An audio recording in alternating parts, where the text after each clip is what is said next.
So today, we're delighted to have with us Jamie Richards, who is, and this is like in order of importance, an Iowa alum,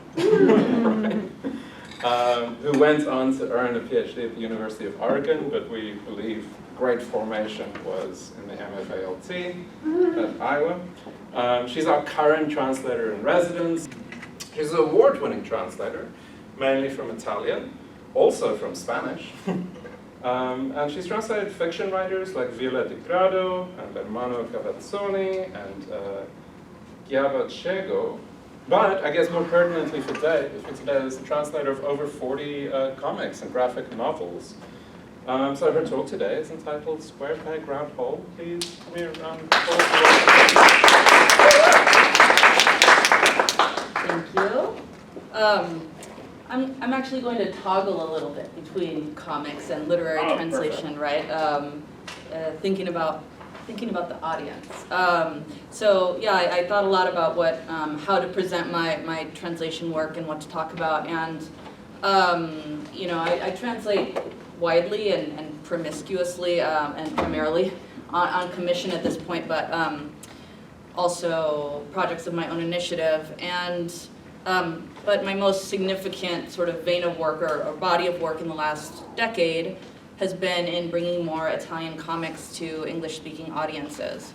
But the thing is, no one really translates comics, or people don't study comics translation very much. Comics are marginalized in academic settings, although the increasing prestige of the graphic novel and the growth of comic studies have made inroads in bringing the medium into the classroom. Graphic novels are occasionally financed by foreign, cultural, or governmental bodies, but are usually ineligible for translation grants and prizes in English. And the Eisner Awards, which are like the Oscars of comics, mention translators, but are technically prizes for US editions of international material, so recognitions for a team. And also the nebulousness of the word material might strike you as well. Recently I had a comics editor present me with a paratext to translate, calling it raw Italian. So sometimes you're not sure if you're in the business of making sausage or processing pink slime. Professionally speaking, comics translators are typically less visible than other literary translators, although the movement from the literary world more broadly has trickled into comics, so that now title page credit is more standard and cover credit has been known to happen as well.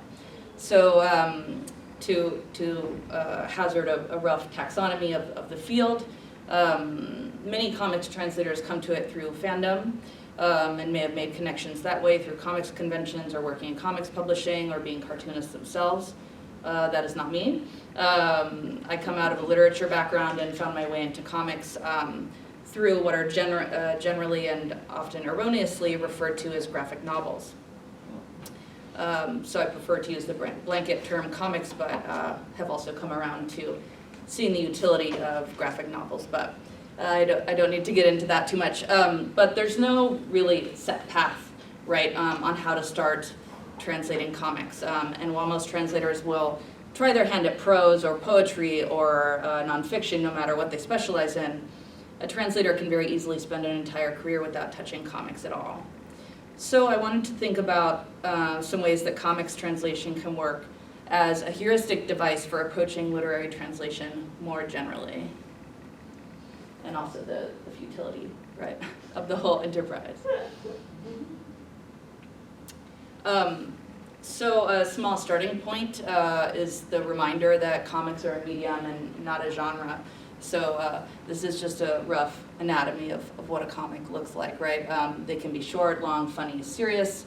They can be any genre, memoir, reportage, travel log, history, general nonfiction, science fiction, mystery, blah, blah, blah, and so on. They can be about anything. They can be intended for any age of reader. So to use Will Eisner's functional definition, comics are, quote, sequential art, defined as, quote, the arrangement of pictures or images and words to narrate a story or dramatize an idea, or, quote, a literary medium that narrates by arrangement of images and text in an intelligible sequence. So a central point of contention there is that definition where is the part where he says images and text. What's more important, which is essential to the definition, how do we account for comics that have no words or that have no pictures? So for example, this is a book, a little-known book, posthumously published by Kenneth Koch, called The Art of the Possible, Comics Mostly Without Pictures, and it's a whole book, which suggests that the panel is to the comic as the line is to the poem. So comics can give us a framework for organizing information, or even simply sketch shapes can add a third dimension to form. In other words, sometimes closing something in a box allows us to open it up.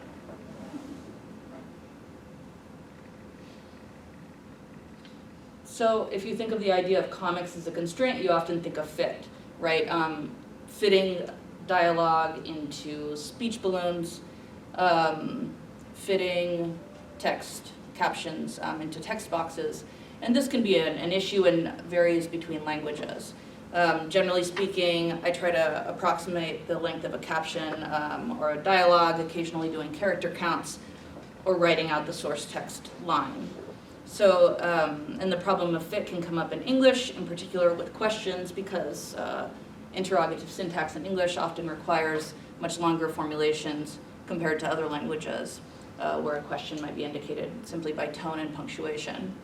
But just as often, comics sort of overlaps with concrete poetry, artistic practices that remind us of the materiality of language, playing with the physical forms of sounds, letters, and words.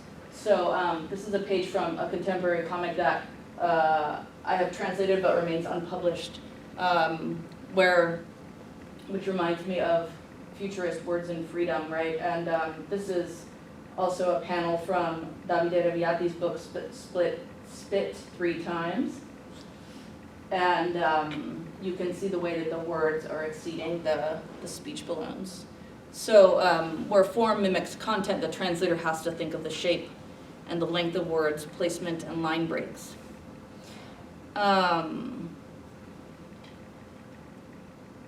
So in an article called Loss and Gain in Comics, Maria Grun and Kay Dollerup define comics translation according to the concept of constraint, saying, quote, we here define constrained translations as translations that are, for practical or commercial reasons, spatially limited, such as, for instance, advertisements with brief and catchy slogans, cartoons, comics, and subtitles. They break up translation problems into the technical and the linguistic, which, although interrelated, are often different jobs performed by different people in the creation of a comic. So another differentiating element, right, is that there are multiple authors or multiple creators in most instances. So one point that this brought to mind for me is the way that most of the translators I admire seem to be the freest, and this is something that I continually struggle with in my own work. The source text can seem like a paralyzing constraint. That is, until the translator shifts the terms of the constraint and makes a new one that allows them to reshape the source material in a way that fits.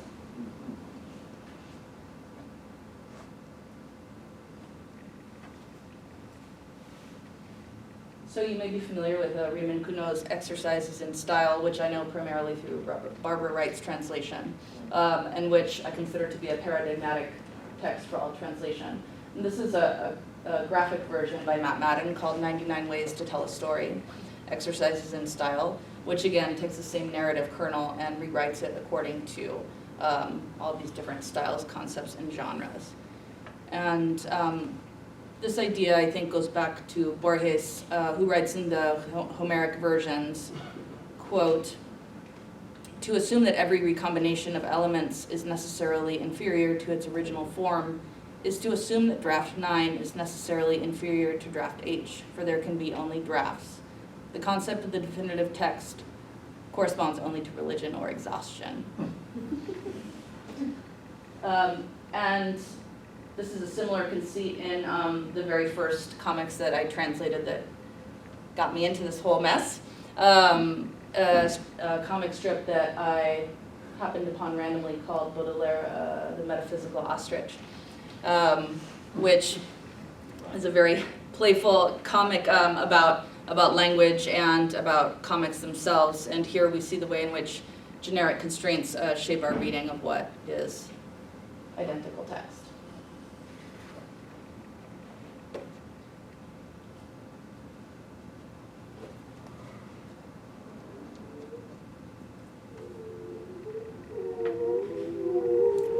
But, so as a translator of comics, your work intervenes solely on the text, right, and not the art. So this is a sample that I did, something that's unpublished called The Future is a Mysterious Disease.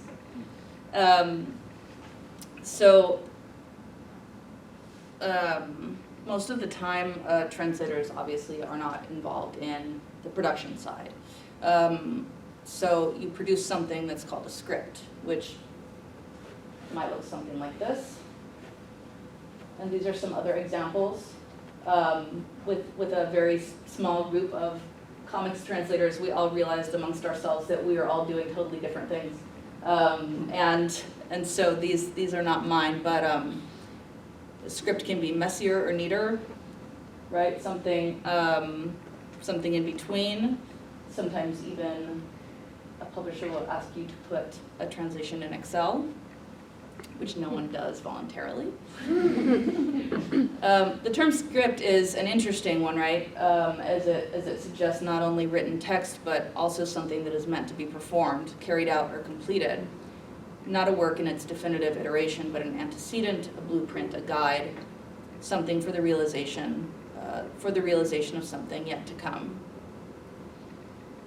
So here I'm showing you a script of something that I translated before showing you what it is, right?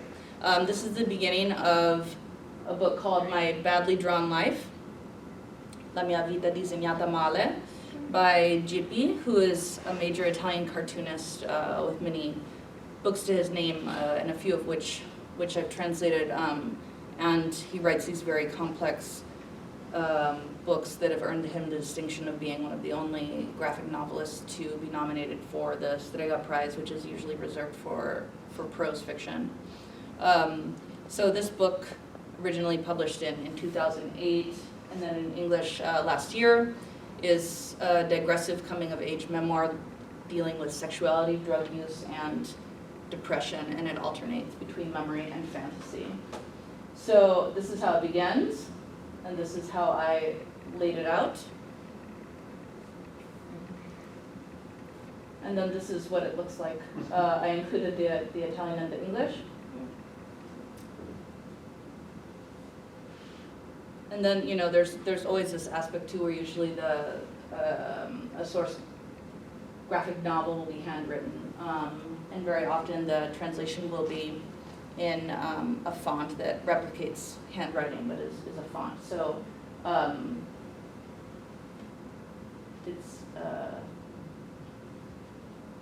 it might diminish the aesthetic effect of immediacy in some sense.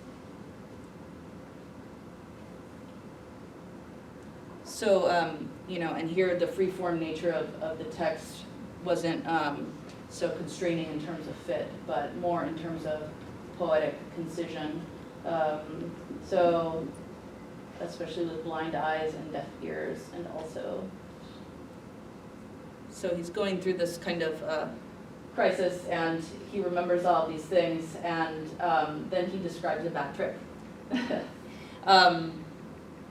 So, in this example, we have the very material effect of words represented under the influence of an inhalant-induced intoxication, which also needed to evoke the acoustic effect of a plausible echo of stuttered or slurred speech.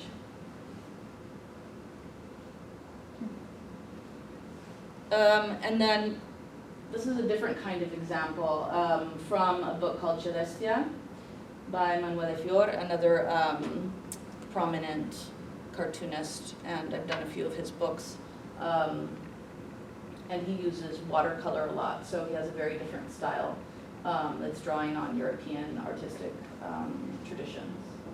And in this book, so it's this post-apocalyptic story set in the near future on an island called Celestia that is based on Venice, and it's also an homage to the book Venise Celeste by Mobius, the French cartoonist.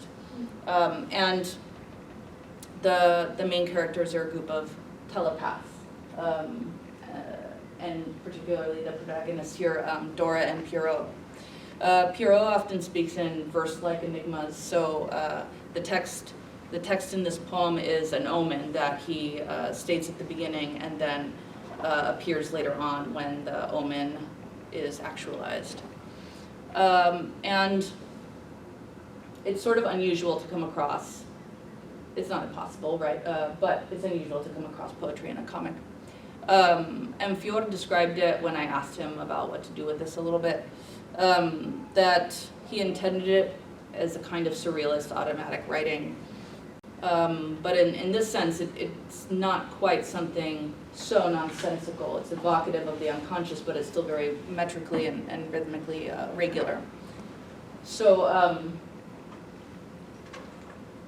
I'll just read the English.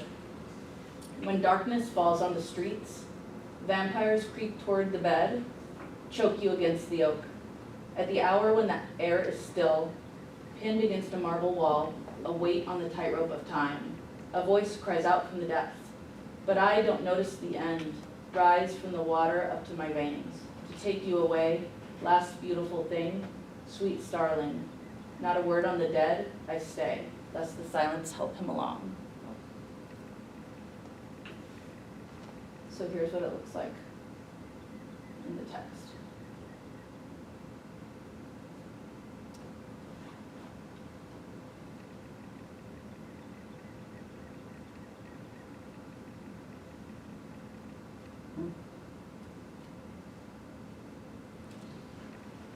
And then it's repeated in the second part at the end of the book. So here's what it looks like at the end. So it clarifies some of these things, right? Some of the symbols. The oak is the ore. Now I'm remembering how much work I put into like figuring this out, figuring out how to deal with this. So that's what it looks like in the second part. And then I have another unusual example to think about how we work with dialogue. A lot of novels don't have so much dialogue, right? But some also are more dialogue heavy, and Ijaba Shego's novel Adwa is an interesting instance because it's really polyphonic, so the chapters alternate between the main character's story. She's an immigrant from Somalia in the 70s who ends up roped into the pornography industry, and then and her father, who was an interpreter during the Italo-Abyssinian War in the 30s for interpreting between the fascists and the Ethiopians.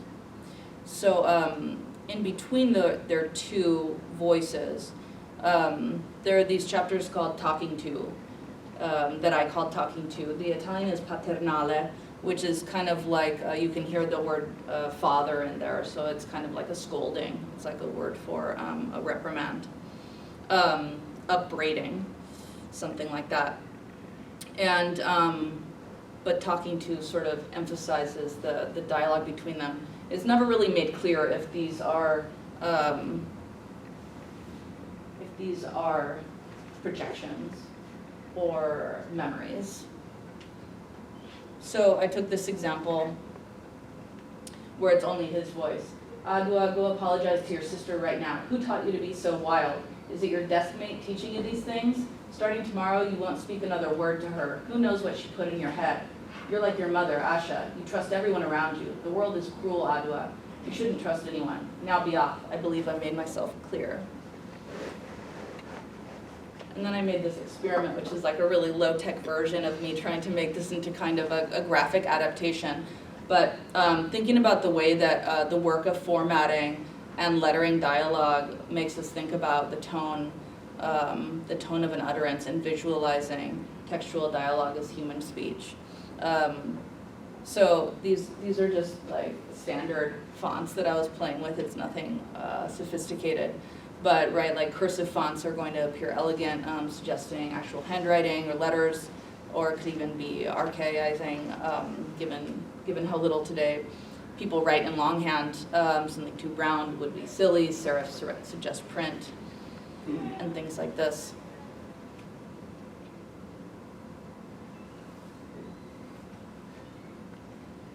So this is something totally different from a book I'm currently translating. It's a personal project that I started many years ago, but is supposed to come out next year. A novel called The Hunger of Women by the contemporary but recently deceased author Marozia Castaldi. The basic plot of the book is a middle-aged woman loses her husband dies, and she rediscovers herself through cooking, and she opens up a restaurant, and she ultimately ends up through this excess of food. There are long lists of recipes, and it's very logorrheic, courting a series of women lovers. And so it's more of a conceptual novel that can't quite be reduced to plot very easily, or rather that's not where its pleasures lie, but in the stream of consciousness. And there are no commas. So there's this stream of consciousness that's flowing by unchecked, which creates a lot of difficulty in dealing with syntax. And making certain things go together. So things get all moved around where an adjective will become ambiguous and be modifying what comes before and what comes after it, and trying to move that around. So, and this is an excerpt that I pulled out because this is a kind of chorus in the book. It repeats many times throughout. And specifically by referring to all of these recipes that have been passed down. She evokes this entire history of the Mediterranean and the practical domestic knowledge that has primarily been the province of women and passed down orally. What we could also call handiwork. And hands themselves are a motif in Marozia's work. Elsewhere she says that hands, she says of the hands that they carry memory. And we also know from educational studies that handwriting notes, as opposed to typing or recording, is associated with higher degrees of information retention, of better memory.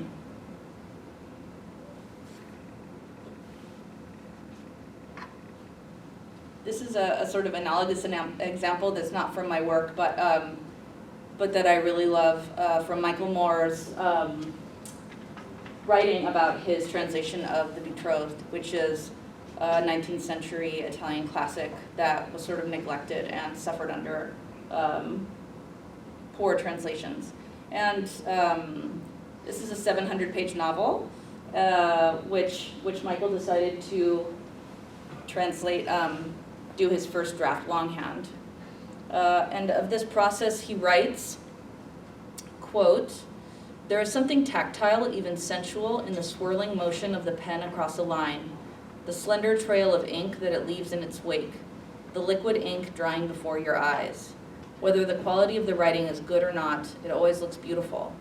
Then there is the visceral satisfaction of crossing out a line impulsively or crumpling up a sheet of paper in frustration. I find word processing, by contrast, dull and uniform, making me feel as if I am writing words rather than sentences, and erasing every trace of my struggle."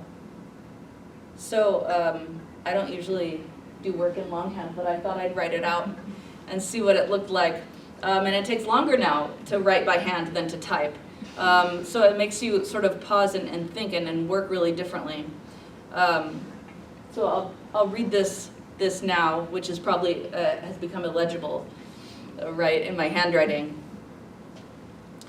"Our food contains the wisdom that lives in this sea, finite, flayed, furrowed by ships carrying centuries, gold, millennia, Wines, spices, oils, handicrafts, freemen, slaves, this sea struck by waves, by lights from which never disappear, a vessel, a lighthouse, a house, this sea of buried dead. And back come the millennia and centuries past, the buried and reanimated dead, and dark women, hunched, shrunken, they weave cloth by the sea. They wait, rip, stitch, add, rip, pierce, gather. They give substance to the sea, a sea written, drawn, corporeal. They make it the open, closed body of the age-old sea, barred with columns, with vessels, with lighthouses. Sea of war, sea of earth, paper, sea of flesh paper, Egyptian, Sicilian, African sea, Italian sea, sea of Spain, France, Greece, Albania, Roman sea, inked, handcrafted, articulated, sea fatigued, never tired of setting forth, Mediterranean. So, it's just as difficult to read out as to write out, but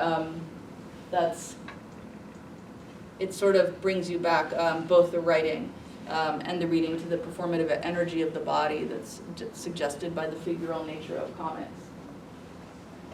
So I wanted to end with this idea, getting back to the peg in the hole.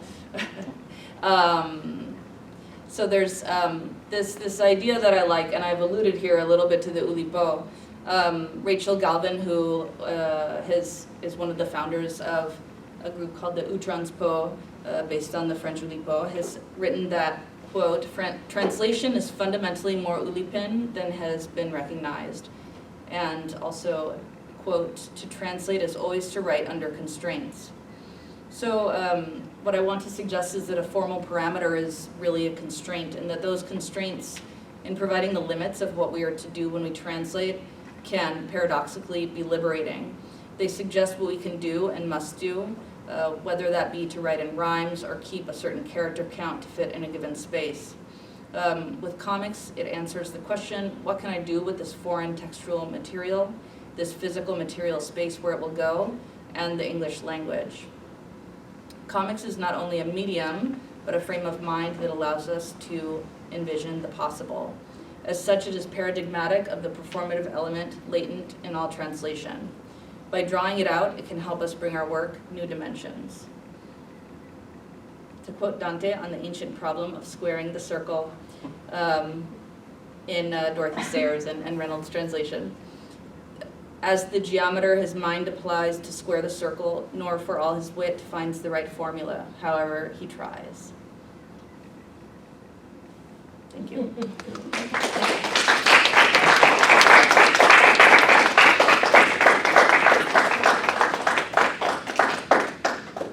We have plenty of time for questions. I know that was a lot. Now I wish we'd asked you more about this in class. Now. I know, it's now. So I was kind of interested in this sort of like I've been trying to figure out how to translate comics, and I haven't, one of the things I'm really interested in is like then the frame and like the script. And like you said that it's kind of like, is it more or less something that's fairly intuitive to each translator? Like how do you, what are tips that you would have for like kind of like figuring out how to represent those lines spatially to yourself? Or is it just download like a standard template of some sort? Or how do you think about the script? Yeah, it depends how you're working physically, and if you have the other text in front of you. I think it's very uncommon to put the text in the speech balloons or format it right onto the comic, which is maybe what you would think that you would do. But it's like that's just another production element or something, right? So I don't know if you mean if it's hard to envision, right, if you're writing it out, because there is a technical way. I mean, that's sort of what I was getting at, showing what they look like, because people will have a different system, so that you know, you indicate the page, you indicate the panel, and this is not, you indicate page, panel, sometimes character, sometimes whether it's a caption. And sometimes there's a house style and they ask you to do it in a certain way. And it's sort of like you're providing a map for for the letterer and the people who produce it, which is sort of how I think of it. I don't know if that answers your question though. And then it really depends on the comic, I would say too. I guess the extension of that question, because they're all like working on the more sophisticated question about constraint and how this is going to be a medium. But while they're working on that, the extension of that question might just be, I mean, when last did you pitch a comic, right? Like I'm guessing at this point you mainly get work. But if you were to pitch, how would you, like what format would you pick? This is what I do for samples. Like that? I use the image, yeah. But that's not always necessary, but I think it's effective. How does it compare, like in percentage to a regular work? Like you show 20%, like approximately. How much of it do you give out of the whole project? It's a good question. I've never pitched a comic. That's what I was thinking. You probably just find your... Well, I do samples. Right. Sometimes I do quite long samples, because even if you do 100 pages, it could be, you know, a couple thousand words, right? So, but an average sample, and then it depends if you really want to sell it, but yeah, length can really vary. That's one thing too. Like there can be a lot of words and not a lot of words, and you do get paid by the page. Yeah. And sometimes you can negotiate that differently, but that can work out in your favor, I think, as opposed to translating prose, Yeah. at least in my experience. I had a question about handwriting. Yeah. Is it common that they, or is it more common, probably not, but is it common that they hire a separate, maybe like an English-speaking comic to reproduce the handwriting, especially like in the example that you give about My Badly Drawn Life? Mm-hmm. Or is it more so, okay, let's find the handwrite type and approximate? Most of the time a font is created Right, by right. the publisher and they have their designers. Oh, and so- they okay. create a font that's based on the handwriting. Or they might use a pre-existing font. Yeah, In fact, I'm not totally privy yeah, it's like to that whole graphic side of it. design Yeah, section that, yeah. it's a whole job. Yeah, it is a whole Letterers make job. twice as much as translators too. Yeah. FYI. No, I start talking about money, trying to like be high-minded, and I'm just Yeah. like, money. Yeah. Have there ever been times when you felt like you needed to kind of bend or break the constraint of a given comic in a way, like you just, I don't know, really needed a bigger speech bubble or something like that, or other ways that like you felt like you needed to kind of like come up with additional solutions in the English to make it work that maybe like, Yeah, sometimes that's happened, but then you kind of end up making a recommendation. It happens a lot more with sound effects. So one thing that I kind of didn't want to talk about it because I feel like sound effects are the big thing, where you know you have to rewrite them a lot of the time, or they're conventions. But a lot of the time they have to be redone, and if they're integrated into the art, which they very often are, then it's, you know, and I'm not quite sure how that side works, but artists sometimes redo it. So when you turn in a script, you will have those in there, and then it's kind of like I give them my this is what you should do, and then sometimes it happens and sometimes it doesn't happen. And a lot of times the art does get changed, but I don't always assume that it's going to. You know, I just did a book where the title was completely integrated into the book because it was, it's like a lactation fantasy called Fior di Latte. Fior di Latte is also a flavor of gelato. It's like plain cream gelato, okay? And there's a gelateria that's called this, and this woman works there. And so it's all over. There's a logo, and she has a T-shirt and stuff. So it's all integrated, and it was like, what do we do with this title? Like in Spanish, it's dulce de leche, right? Which is perfect. In English is like, what do you do?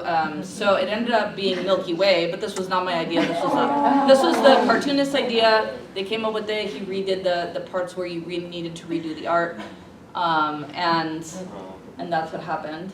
So yeah, it's also sort of collaborative in that way, which is nice. And yeah, there also have been instances where you do need to add something, but then it's like you need the support to do that. Yeah. If you had to suggest extra bubble, No. what You try and make it fit. I mean, that's the idea too, right? You know, you're cutting stuff off. I mean, and it's also hard to go back through my work and find little examples of things. I should be collecting them better, but often it's a question of cutting sometimes, or just totally changing something to fit a situation. So if, you know, you just say hey, or, you know, you make something up that will fit in there that makes sense in the situation, which is, you know, where it's really nice to have the visual support. I'm thinking of like subtitling, because I was just doing this with the undergrads, right? So like sometimes subtitlers, there's visual information that's non-verbal, but that needs explanation for an audience. So maybe you're exempted from this because Italy is quite like culturally close. So it's not like when people go like this, it still means yes. Yeah. But like, have you had stuff like that where it's something not in the speech bubble, but in the visual material that you feel you need to stealth glass or sort of? I'm not sure, but one thing I've noticed that I find really unusual is that all the comics I've done are full of footnotes. Like, editors don't seem to mind footnotes. There's foreign languages all the time. Sometimes there's a footnote in the source text that is just, you know, I translate it, but sometimes a footnote is added, and it's just interesting because it's kind of like in prose, you don't want to interrupt the reading and stuff. So there's kind of a strange amount of footnotes and also an openness to integrating other material, I think, because, you know, you do have the visual support, which doesn't really answer your question, but it's interesting, yeah. Yeah. Very interesting. Is there is it common to have translators' notes comics? Maybe that's a very ignorant question because I didn't. it's not common. Not common. Not unheard of, Yeah. but not common. Is your first language English? Mine? Yeah. Yes. Okay. I am taking transcultural text and translations with Jingjian right now, and for me, I think the hardest thing is to translate from a language to another language that is not your first language. What is the hardest thing for you to translate from Italian to English?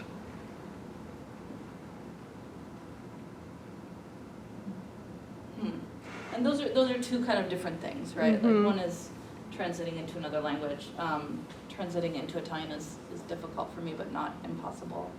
But not something I do professionally. Yeah, I don't know. The book that I brought up, I actually got translator's block with it, the Castaldi, because where is it? This book is 200 pages without commas, right? And it's all like this. And you know, I fell in love with this, and it's a miracle that somebody's publishing it. But it's very difficult to do, and there are flaws in it, you know. That book was really difficult, but I can't think of something like a specific type of thing that's more difficult than anything else. I don't know. Do you know if they're going to typeset it so that it is right justified like that with the things running over? I'm not sure. Because that, like, I think adds to the effect too. In some ways, just the justification makes it easier. Yeah, I mean, most books are justified, right? So Yeah. I would imagine so. Especially with the little hyphen splitting the words, which sometimes happens. Yeah, it's true. I don't know, I've been waiting for edits for a while, so I don't know what's happening. I'm sure it's a very difficult book to edit, which is why. Yeah. Who are the best publishers to work with? And like, then sort of a follow-up on that, like, do you have a sense of like if one is like sort of pitching, unlike you, who is, you know, basically assigned and we're allowed to do whatever you want at this point. Do you see like sort of certain trends in terms of subject matter, language, or any sorts of things that, like, if one were pitching new material as a new translator, that those of us here should know about? That's a big question, and I'm not sure I'm the perfect person to answer it either. But and you know, I do want to say it's always kind of a slog. It's not that I wouldn't pitch, but I just Yeah, you don't have to. it's well, I do have to, but I don't have to at this time. Somehow I've managed to take on enough stuff. Yeah, and that's sort of like trends in publishing in general, right? Contemporary stuff. I mean, probably everyone has something to say about that. And I think it depends on what language you do too. You know, publishers are always trying to follow, capitalize on a previous success. Sure. And I think sometimes that's sort of an ineffective model, actually, because then it's like, well, it's not that. Like, not everyone is Ferrante. So Elena Ferrante did a lot for Italian literature. Now everything is coming out, but I don't think it sells very well, right? So much is coming out comparatively, you know, compared to like 10 years ago or something. It feels like it's a really good moment for Italian literature in particular, and a lot of older things are coming out. And you notice a lot of like women writers in particular. That's language specific, right? And I think it very much is language specific. So it would be hard for me to say it more broadly, I think. And I guess comics. oh, go ahead. What's the trend in comics? If you have a sense. Yeah, comics is also a big world, and I'm only in this tiny part. So I asked Gary Groth about Italian comics, sort of informally. He's the publisher of Fantagraphics, and who I've done the most work for. And he just said, well, Italian comics kind of get lumped together with European comics. I mean, French is, you know, Franco-Belgian is totally dominant, but people don't necessarily go seeking out, you know, I'm going to go read German comics. So it all kind of gets lumped together, and also there's a lot of mutual influence, probably even more so than in like literary fiction, because people are even more in conversation. Like, it's a little bit of a smaller world and people are more interacting, so there's more mutual influence. So that, I mean, that, as far as the first question, I used to work with Gary Roth, actually. So I used to work with like Fantagraphics and D&Q, like as a reviewer a lot. But I guess like too, I was just curious, like, so if you say Fantagraphics is great to work with, or you work with them a lot, like I guess too, like just I said, like what are publishers who are like good or like publishing, you know, interesting lists and are also like sort of open to comics and translation, and also like good and fair to work with, you know, which I know is like, you know, something we ask a lot across the board about literary translation, but just do you have publishers who you say, yes, like these people are great, and then others being like, stay away? Yeah, maybe you're asking who not to work with. Yeah, both. Yeah, I think always it's both. Well, I think if you're trying to pitch a comic in particular, the most important thing is matching their list. Right. Right? So it doesn't really matter if they're good to work with or not. Well, I mean, honestly, right? I mean, some people are and some people aren't. I don't have any major horror stories, and I have done most of my work for them. I'm doing a series of books for Floating World, which is actually mostly a comic store, and then now the guy is publishing some things, but it's the second translation he's done. The first was from Japanese, so it's sort of inaugural, and he's been great to work with, but that's also because he got a grant, and it's just a small operation, and sometimes that's really, really nice. Sometimes working with, you know, smaller operations can be better, I guess. Yeah, drawn in quarterly also.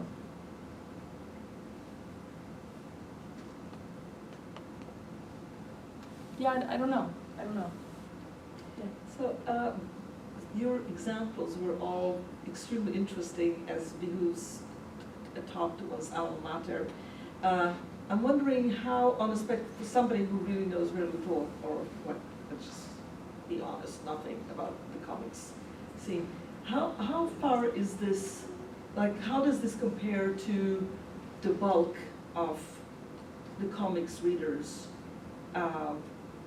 preferences? You know, are you doing the literary translation equivalent of comics translation? And do you sometimes work on the opposite spectrum?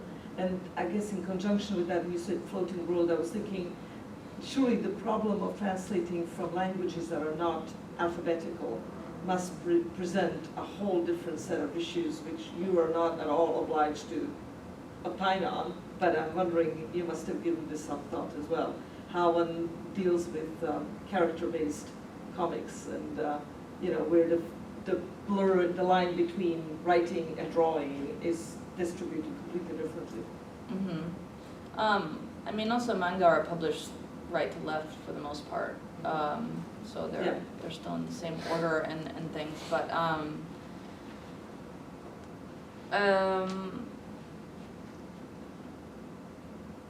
I suppose you could say, like, I am doing most of what I do are graphic novels, right? And I think that the distinction is only useful insofar as it is an accurate descriptor of a certain subset, right, of comics. Because, you know, even looking at Italian, so if I do Italian comics, I don't know anything about all these serials that were super popular and everybody grew up reading. I don't know anything about Topolino. I've never read Diabolic. I don't know these comics hardly at all. And so sometimes, right, so I certainly come at it from, you know, starting with Art Spiegelman, right? And sort of the American tradition that are graphic novels, even though a lot of those works aren't novels and a lot of them are reportage is a big thing in particular. So yeah, I don't know if that answers your question, but. Well, partially. I mean, the fact that you say you skip Diabolic or whether Topolino or something like that, it is kind of interesting. Whether the work is, to what extent the work is different, is done by different people, you know, crosses over with your interests at all, or references, you know, I mean, intertextually, I guess, a lot of habits have to have been established there. Yes. Which, of course, the literary variants of these probably break, right? So you'd have to have the norm and deviation kind of thing going. Maybe, I don't know. It's true. I think when you translate anything, you have to recognize what you don't know and be able to find it, right? I have people who can look things up for me, you know. I found an extremely obscure quote from Spider-Man that I never would have found if I didn't have like a comics expert person who could, you know, dig this stuff out. So that can happen because comics in particular, you know, is visual. Like you can't research them the same way. Right. You can't just go look up quotes in the same way. And a lot of these things, I mean, if you look at American comics, but even Italian ones, you know, they publish like hundreds and hundreds of issues or thousands and thousands. And no one can ever have read them all. So there's that. But I have done a few things that are sort of borderline into genre comics, I would say too. But those are really fun because then it's like puns and weird stuff is going on. You know, you get to do a wider range of work as well because more comics, more genres are published in graphic literature or in graphic narrative. More genres come out than in other areas of literary translation. Like you have more science fiction, you have different kinds of things. So they're fun to work on. It's different. Yeah. Okay, so then I was asking about the character versus like alphabet-based translation. Do you have any thoughts about that, or any experience, or any like somewhere in the periphery of your thinking? I mean, I think fundamentally it's the questions are the same, but then the specifics, the mechanics might be different. You know, I don't know so much about translating manga, but I think that the mechanics, the fundamental mechanics are the same. You know, you take the book, you write the script, and the publisher produces it. Good enough. I mean, one thing is that, you know, Japanese comics in particular that will have really different sound effects. They'll have sound effects for stuff that we wouldn't have a sound for.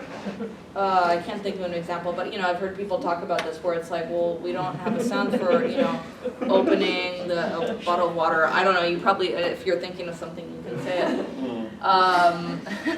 You know, so sometimes you have an excess of material, and sometimes you take things out. I mean, I've also had things taken out that seem like a superfluous sound effect, like closing the refrigerator, click. You know, it's like, why is it there? You don't need that. You see they're closing the refrigerator. And, you know, there may be things like that happen, but, you know, texts are sort of there to be manipulated, right? I guess I want to ask, like, maybe only because comic sounds like comedy, but like jokes, puns, humor, like all of that difficulty. I mean, that seems like the most severe restraint, and I do think our, you know, Italian friends laugh more easily than we do. Any moments that stand out in your career of difficult jokes?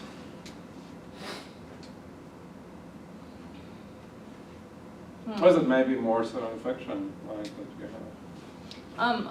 You know, it's interesting. I mean, more of the comics I've sort of worried about or thought more about are things where I have to research a lot because it's reportage. Yeah. But like I did this book by Zero Kakare, which is called Kobani Calling, and he's very, you know, he's this very famous, beloved cartoonist in Italy. He's like the voice of his generation, and so on. You know, and people line up all the way down the street for he has to sign stuff for 5 hours, and he does these things all the time. So he also did this work of graphic reportage, but it's a hybrid work. You know, it still has, it's still him as the main character and his friends, and he has his conscience is depicted as an armadillo.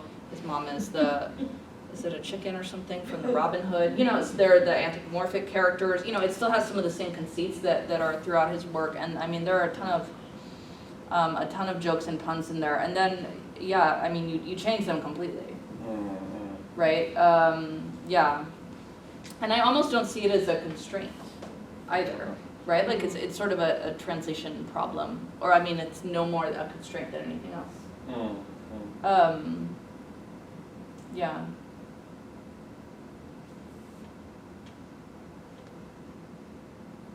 Puns do come up for sure. I mean, look, so puns are fine, right? Because you can make puns. Puns are universal. Dad jokes and bad jokes. Terrible but wonderful because there's no equivalent. It's the offensive jokes. Those are the ones that bother. It's like true. What the culturally like non-translatable jokes. Like those are the, I think.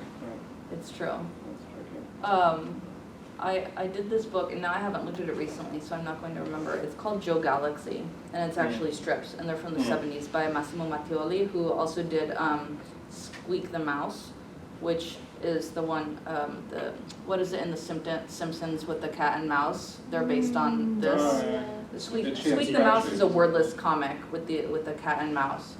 And Joe Galaxy is like this ridiculous space porno duck. And there's some stuff in there, yeah, that is a little bit offensive, but it's like, don't blame the messenger, is what I would say, yeah. Well, that seems like a really good note to. Don't shoot the messenger, don't blame the translator. Thank you so much, Jamie.